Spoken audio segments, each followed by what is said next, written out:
नदी तोर जियावल सुगाना हमके गारी दिहल सीना सवरिया गारी दिहल सीना गारी दिहल गला बजवल चटा से मारी दिहल सीना हमालिया हमारी दिहल सीना रे माथे काटी कौआ खटा खट तोरी दिहल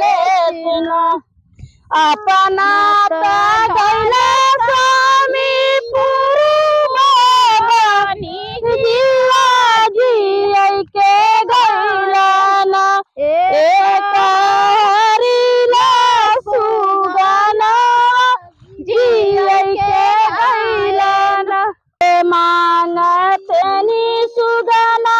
दूधा भात कटोरिया भोर के मांगैना हमारे हरि का गिलसिया भोर के मांगैना अपना त गैला स्वामी पुरबानी जिया के गैलाना एक हरिला सुगना